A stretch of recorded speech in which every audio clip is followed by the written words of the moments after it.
Here we are. Welcome. Live. I'm excited. So for excited. Today. Should we have some tea? Totally. What kind are you going to get? I'd like to grab a peppermint, and maybe we got one of those in there. Nice. Perfect. Peppermint. I might do lemon ginger today. Okay. That sounds really refreshing and fun. I'm such a tea person, so. I am not a tea person. Really? I like never drink tea unless it's at tea for lunch. Interesting. I think I might start though. I like iced tea, but I am not like a hot tea person. Okay. I drink tea 4 to 5 times a day. What? And I've been doing that since I was 12. And coffee? Yeah. I'm impressed that you're doing tea. Oh yeah, I do like matcha. Yeah. I just don't do it daily. Totally. I should do it daily. Mm. Well, while we let people get settled in, this is Tea for Lunch. Welcome here. As you can see, we have a special guest today. Hello. This is Jill. Jill, why don't you introduce yourself? Totally. So my name's Jill. I am an employee here at Arcade Studios, and I am a content producer. So I'm on the creative team, and I do photography, video, and design, which is the biggest thing that I do here. Yeah. And it's such a fun time. I've been here on the team for quite a long time now. Jill is one of our OG people. Like, you were working with me at Waves because before Arcade existed as Arcade. So if you don't know, Arcade is like a accumulation of 2 different agencies, my agency and then Mike's agency. And so Jill was working with me at Waves before Arcade became Arcade. I even have a Waves email address. You do? I sure do. Oh my gosh. Yeah. Throwback. Well, Totally. We're so excited to have you. Jill is oftentimes behind the camera, and every time we get accolades or people excited about like our work, like photography work, it's usually done by Jill. So she is extremely talented, and I'm so excited that you're on the show today. Well, we have a killer team, so We do. We really do. If you're new around here, this is Tea for Lunch. We're a show that serves up the news that you need to know in 15 minutes or less. So we'll always cover some sort of marketing angle and then also some fun pop culture stuff as well. You can catch us every Thursday at 12:30 Mountain Standard Time, or 11:30 a.m. PST, or 12:30 p.m. Eastern. Yeah, that East Coast vibe. The East Coasters. Yeah. We have a ton of great stories today, but before we get into them, how you doing? I'm doing really good. Today's started a little slow for me. I take it with a grain of salt. You never know what's going to come down the pipeline. But yeah, I'm so amped to be here and finally on the set for Tea for Lunch. Yeah, I think when it is slow, sometimes I'm like, what should I do? But then other times I'm like, I should just enjoy this because it's very rare where we have like days we can just like pace ourselves instead of like clients pacing us. So yeah, it's fun. exciting. I'm glad you're having a chill day so far. Thank you. Okay, should we get into stories? Yeah, I'm ready to hear them all. Oh my gosh. Okay, so we have some good ones. The first one we're going to start off with is news around a new social media app called Truth Social, which was started by none other than Donald Trump. It was launched on President's Day, and I'm missing a little page, but we'll just share. It's launched on President's Day, and it's supposed to be like an alternative social media platform. And if you don't know, Donald Trump was actually permanently banned from all social media platforms during the 2020 presidential election. So it's kind of not surprising that he's trying to create his own social media platform.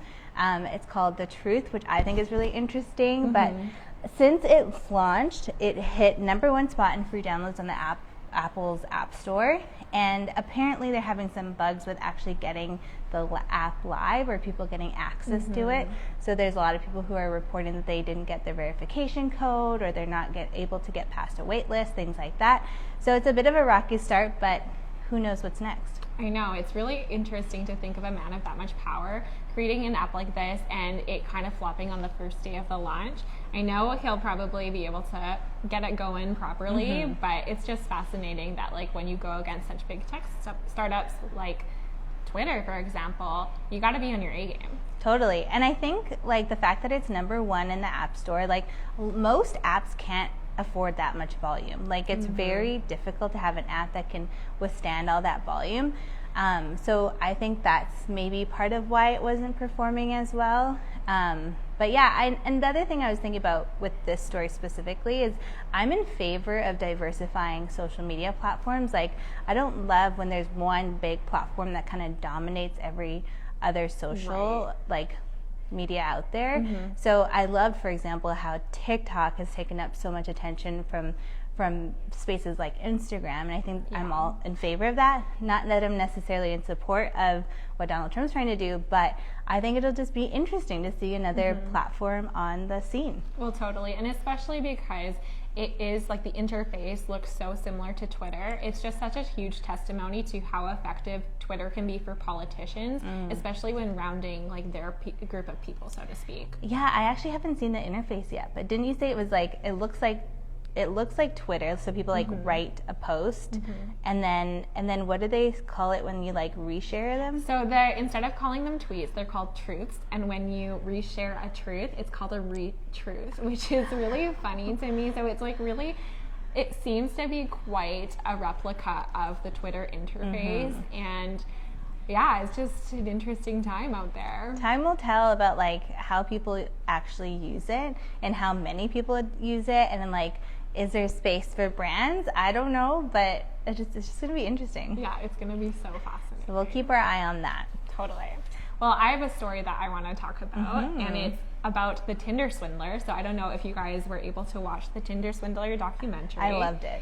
It's about a scam artist. So he is portrayed as, and as we will find out in this story, he's now actually coming forward saying that he is not a fraud and that this has been definitely like not the way that he wants to present himself to the world. But the Tinder Swindler is about a guy named Simon Levi, and he essentially would go on Tinder and find these women and become like in relationship with them, and after a duration of time ask them for a surmountable amount of money, because he was positioning himself as the offspring of a diamond mongler. So he has all this crazy lavish life, was going so hard, and would get into these situations where he would claim his enemies were after him. And so because he had built so much trust with these counterparts to him, they would go and take out massive loans from the banks to help him out. But his enemies were not after him. He just made it up. He basically like staged this attack on his bodyguard, and so all these women that were in a relationship with him were like so worried, and he would like say that he was like running from his enemies and fearful for his life, and so he needed money to like, because his banks, like all his accounts were frozen or something because his enemies were after him. Anyways, it's so interesting that he's coming forward. I mean, I'm not surprised he's like responding to it, but it's interesting he's coming forward and he's making some major business moves. He is making major business moves. The funny thing is he actually has been in Finland convicted for fraud with 3 other women before this. So his claims are, when he was speaking to the Inside Edition, is that he is not a fraud. He is a legit businessman. And he was on the interview with his new girlfriend, Kate Conlon. She is a model. And she also responded to all of the claims that he is fraudulent, saying that, my God, how can someone build such a fake stunt? Basically saying that the whole documentary is contrived. He wants to say that I was just a single guy that wanted to meet some girls off of Tinder. I want to clear my name. I want to say to the world, this is not true. And the way that he said it was just so passionate, but it's quite funny because he's already been able to step into new ventures based off of this documentary. For example, if you guys are familiar with the application Cameo. Cameo is a personalized video sharing application where you can pay for a celebrity or a person in the spotlight to send you a video saying hello or like wishing you a happy birthday. And so he's actually on Cameo now, and he's charging $200 per video. Literally, that's not even expensive. It's not that much, but he's also been leveraging the documentary by debuting an NFT collection, which I believe could go really, really far. He also he has stands already. And then he also introduced a website that sells t-shirts, legitimately has the phrase, my enemies are after me. Okay, that is genius. So I would actually wear that, because after the documentary came out, there was all these memes of people being like, my enemies are after me, and so like they couldn't go into work, or like something like so funny. And I think a t-shirt with that is just so hilarious. I would wear it, but I just don't want to buy it from him. I know. I mean, thankfully part of his funds are going to support the Global Fund for Children, but honestly, I think he like has a lot to make up for. And if he's supporting anyone, he should be giving back to the women that he scammed. 100%. But didn't they have a crowdfund or something that like helps? I think the girls have their own crowdfunding, but he himself has not admitted to fraudulency. He hasn't apologized. He has a bad track record. So there's actually another part of the interview coming up on Tuesday. So if you were looking to get more updates on his end, but my dear friend Shan actually informed me he's still on Instagram, he's still active, he's still on Tinder. Crazy. So be on the lookout. We're looking for that man. Yeah, definitely do not swipe right. I was like, is it right? Is it left? It's right. It's been a while. It's been a while since I've been on Tinder. Also, do you remember when you guys got me a Cameo? Yeah. The arcade team got me a Cameo for my birthday a few years ago, and it was from my favorite like Instagrammer, average fashion blogger. I love her so much. And I literally cried. I don't think I cry, like, burst out into tears often, but we were sitting in the office, and then all of a sudden on the TV, she's like, hi, Mitzi. And I was just, like, so shocked that she would say my name. But anyways, I love Cameo. I do like Cameo. Okay, let's jump into our last story here. This is a good one. It's Victoria's Secret gets its first Down syndrome model.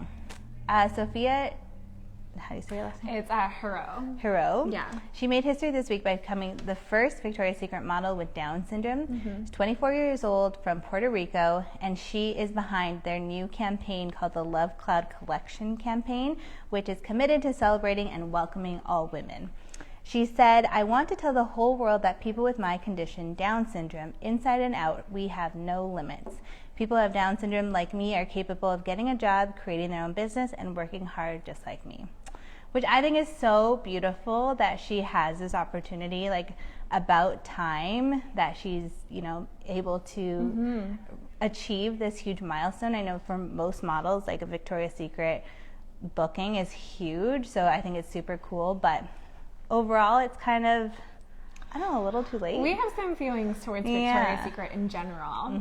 I feel like, they just have a bad track record for representation. It wasn't until 2019 that they even had one single plus-size model on their roster, as well as a trans model. So that was the move, and that wasn't that long ago. Like that was just right before the pandemic started. So this show, they are introducing 17 diverse models. I think it's a great move for them. It's a great rebrand. However, it's kind of just like what's beneath the surface to me that feels a little icky. Yeah, I agree. And the fact that since we know their history, because I can't remember if it was a CEO or someone else, but has publicly said in the past before 2019 that they would never have a plus size model on their runway.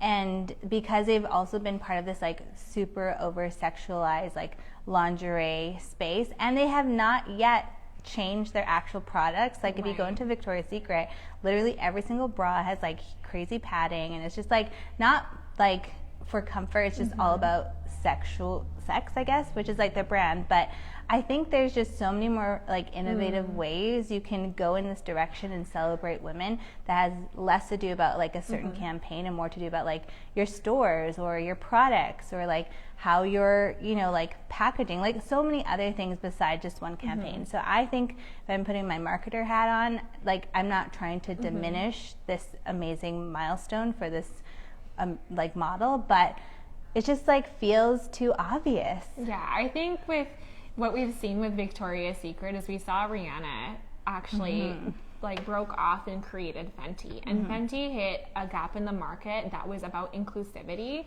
and about really honoring everyday models and everyday bodies. Yeah. And so we are craving that as a society. We're at a point where it's 2022 and doing this campaign now, it just feels a little too late. Yeah, it does feel a little behind. So, I mean, who knows? We'll see how it pans out. But I do remember after Rihanna's Savage show came out, they actually canceled Victoria's Secret fashion shows indefinitely. And I think that they should go and die. Like, I don't think they should, like, resurface them. I think they should do something completely different and completely new and, like, something that hasn't been seen before. Like, Rihanna's Savage show is, like, basically a concert and a performance and performance art. And I don't think they should do that, but something, like, different. Yeah. I think this Love Cloud campaign should be the norm. And I'm so excited for Sofía Jirau to get this experience. It's such a huge step forward for the Down syndrome population. Yeah, I think it's beautiful. Visibility in any capacity and through any medium is good. But yeah, those are 3 stories. That was really fun. Thanks for joining us on Tea for Lunch today. Thanks for having me on. It was really fun. Now that we've wet your palate, go and eat something more substantial. See you next time.